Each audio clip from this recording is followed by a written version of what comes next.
그럴 때는 이제 안 닦고 그냥 둡니다. 그냥 언제까지 우나 보자. 그러니까 제 의지하고 제 마음하고 이렇게 같이 가지 않는 경우가 많은데, 마음이 뭔가를 원할 때는 그거를 잡아채면 안 되고 그냥 두시는 게 좋아요. 그냥 울어라. 그냥 두고. 네가 울면 어디까지 울겠니? 시커 울다가 또 울고 나면 또 배고파지고, 그리고 왜 울었는지 기억도 잘 안 나고. 남자와 여자 바뀐다는 얘기를 말씀을 드렸는데, 오늘 아침에 어떤 TV 프로에서 나이가 70인 그 영감님이 부인이 너무 밖으로 나댄다고 불만을 갖고 부부가 같이 이렇게 시니어 무슨 뭔가 프로였어요. 근데 부부가 나왔는데 이 와이프가 너무 많은 바깥 일을 하는 거예요. 걸쳐놓은 단체가 너무 많아요. 가는 데마다 회장님이에요.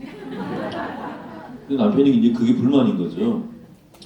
남편은 이제 나이 들어가지고 이제 부인하고 오손도손이 집에 있고 싶었는데, 부인은 그냥 아침밥만 차려주고 나가면은 밤에 들어오는 거예요. 근데 그걸 보고서 이제 거기 있던 분들이 평가를 여러 가지를 해줬는데, 근데 여자분들은 보통 중년기 넘어가면 밖에 나가고 싶어하세요. 왜냐하면 남성화돼가고, 목소리도 이제 남성화돼가고,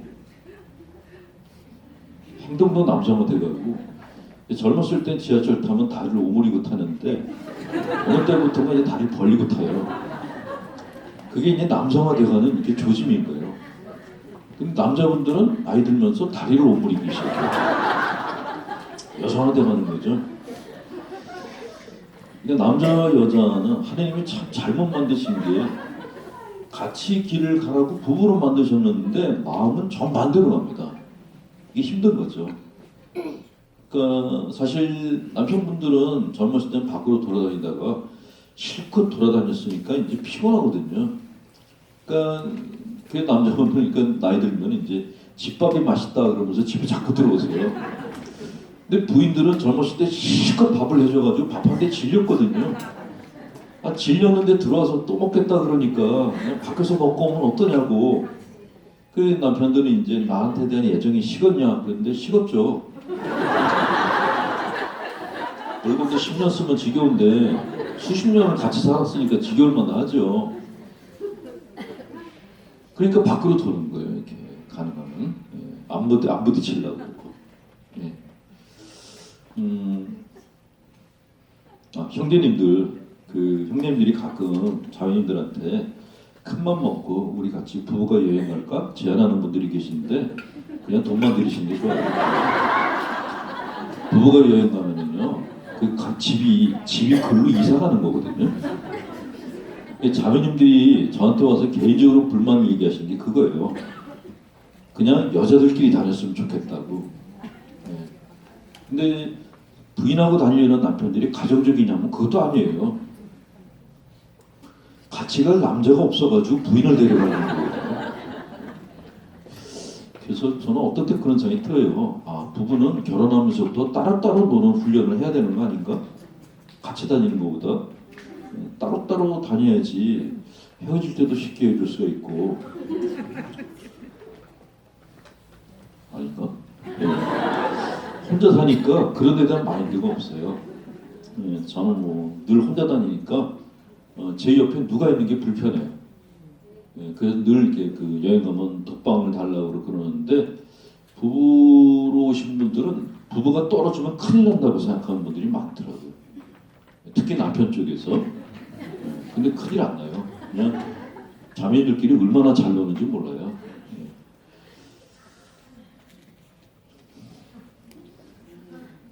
자, 이렇게 스트레스에 대해서 건전한 그런 방식으로 대응을 하는 것이 왜 중요한가 하면요, 이렇게 해야지 내 마음 안에 공간이라는 게 생겨요. 이 공간이 조금 넓을수록 좋겠죠? 우리한테 중요한 게, 많은 분들이 시간이다 라고 얘기를 하는데, 시간만큼 중요한 게 공간입니다. 공간. 가난한 사람들이 살기 힘든 이유가 뭐냐, 한 식구가 좁은 공간에서 같이 살아야 되는 게 이게 너무 힘든 거예요. 거기다가 며느리가 가난한 집에 시집 갔어요. 더 힘들죠. 옷을 벗을 수가 없죠. 그러니까 돈을 벌면은 바로 공간을 넓히는 겁니다. 각자 방을 가지려고 그러고 공간이 있어야지만 내가 쉴 수도 있고 일도 하고 그럴 수가 있죠. 근데 그 심적 공간도 똑같아요. 내 마음의 공간도 이거 특히 주님들이 들으셔야 되는데 하루 종일 걱정하는 분들은 내 마음의 방에다가 그 걱정거리를 채워놓은 분들이에요. 내가 쉴 자리가 없어요. 못 쉬어요. 계속 아들 걱정하고 내려놓으면 그 다음에 남편 걱정하고 내려놓으면 또 그 다음에 또 걱정하고 방이 빌 날이 없어요. 그러면 나도 못 쉬어요. 그래서 이런 방법을 통해서 가끔은 내 마음의 공간을 또 넓힐 필요가 있어요. 그냥 지들이 알아서 살겠지. 뭐 내가 없어도 굶어 죽지 않겠지. 이런 편안한 마음을 가지는 게 좋아요. 그래서 자매님들이 가족에 대한 그 쓸데없는 집착을 버리려면은 여행을 가시는 게 좋다는 생각이 드는데 처음 여행 가는 자매님들은 여행 가자 그러면 펄쩍 뛰어요. 내가 없으면 애들 밥은 누가 해주고 남편 빨래는 누가 해주고 뭐 그런 얘기를 하십니다.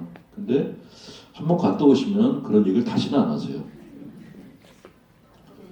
예, 여행 떠나려고 비행장에서까지 가족 걱정하는데 비행기 타는 순간부터 그런 얘기를 안 해요.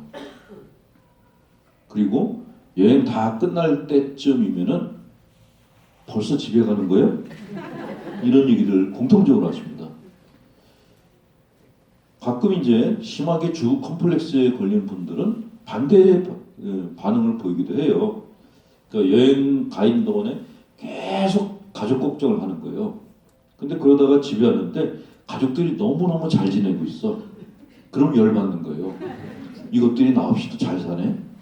괜히 남편한테 시비 거는 거예요. 당신 나 없이도 뭐 혼자 잘 살겠네? 뭐 이렇게 딴 년 데리고 잘 살겠네? 이렇게 괜히 여행 갔다 와서 시비 거는 약간 이상한 자매들도 꽤 있어요.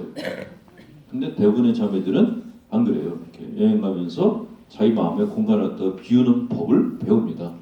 근데 여행 갈 돈이 없다. 그러면 이런 방법을 통해서라도 공간을 만드시라는 거죠. 자, 이게 건전한 대응인데 불건전한 대응은 어떤 거냐?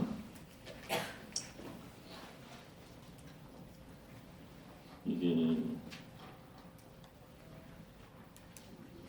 잉크가 좋은 거야? 아니면 지우개가 안 좋은 거야?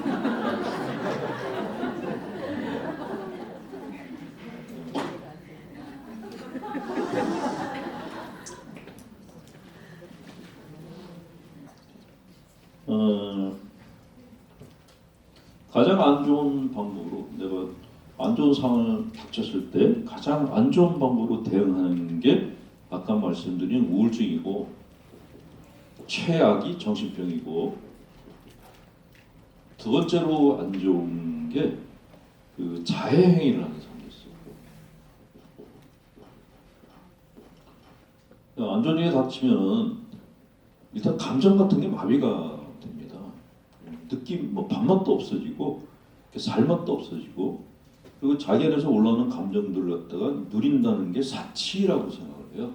근데 이게 너무 오래되게 되면 이제 감정적으로 마비 현상이 나타나거든요. 근데 그런 마비 현상이 나타나면 또 답답해요. 그래서 내가 살아있다는 걸 느끼기 위해서 자해행위를 하는 사람들이 있는데 청소년 애들 중에 많아요.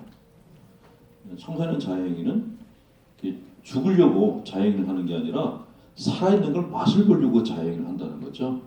그러니까 보통 우리는 그냥 칼로 그러면 아플 텐데 그거 왜 해? 그러는데 걔네들은 긋고 피가 날 때 자기가 살아있다는 느낌을 받는다는 거예요. 근데 이게 아주 안 좋은 그런 대응 방법이라는 거죠. 네. 기분이 안 좋으면 차라리 친구를 만나든가 운동을 하든가 그래야 되는데 방 안에 앉아가지고 그냥 긋는 거예요. 그러니까 한번 자해행위에 맞들인 애들은 거듭해서 합니다. 자해행위에 중독이 되는 거죠. 자주 자해하는 사람은 자살하는 생각보다 피를 보면 시원해서 살아있다는 생생한 느낌을 들어서 하는 것이다. 억눌렸던 자기 분노와 만나서 기분이 좋아진다라고 했습니다. 그러니까 너무 심성이 너무 착하고 이렇게 순둥이고 말 잘 안 하는 애들이 이런 걸 많이 써요. 그래서 여러분들 자제분들이 이렇게 말 너무 안 하고 이렇게 자기 얘기 속을 안 털어놓는 애들 있으면은 그걸 착하다고 보시면 절대로 안 돼요. 말을 해야 돼요. 부모하고 계속 이렇게 속에 있는 걸 털어놓고 그래야지만 이쪽으로 안 갈 수가 있다는 거죠. 세 번째가 알코올 중독이에요. 이 알코올 문제도 심각한데 그냥 기분 좋게 술 먹는 거는 괜찮은데 이게 중독성 알코올이 되면은 곤란하죠. 근데 달동네에 가면은 밤에 그 주사 심한 사람들이 의외로 꽤 많아요. 저도 이제 그 본당을 이제 가난한 동네를 이렇게 다녔는데 술만 먹으면 주사를 부리는 분들이 있어요. 낮에는 멀쩡해요. 말도 잘 안 하고 점점 술만 먹으면 개가 돼요. 이 사람은 취해가지고 이 사람한테 잔주고 저 사람한테 잔주고 안 먹으면 먹을 때까지 땡깡을 피는 거예요 옆에서. 피곤해 죽겠는 거죠. 근데 그런 습관을 버리질 못하는 거예요. 왜 버리지 못하는가? 술 먹었을 때는 내가 모든 주도권을 다 가진 것 같거든요. 왕이 된 느낌을 받으니까 그걸 포기를 못하는 거예요. 또 이렇게 술 먹고 집에 들어오면은 가족들이 다 눈치를 보는 거예요. 직장에서는 눌려 지냈지만 술 먹고 들어가면 내가 집에서는 왕이 될 수 있는 게 술 먹으면 왕이 되죠. 거기서 더 심해지면 이제 가족을 패는 거죠. 깨면 싹싹 빌고 술 먹으면 패고 이런 악순환이 거듭되는 집들도 꽤 많습니다. 술 드시고서 제일 좋은 분들은 술 먹고 집에 들어서 그냥 자는 분들이에요. 근데 너무 얌전한 분들이 가끔 있죠.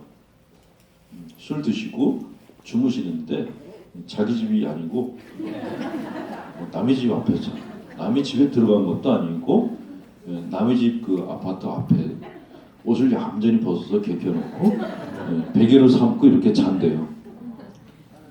그런 분들도 꽤 있어요.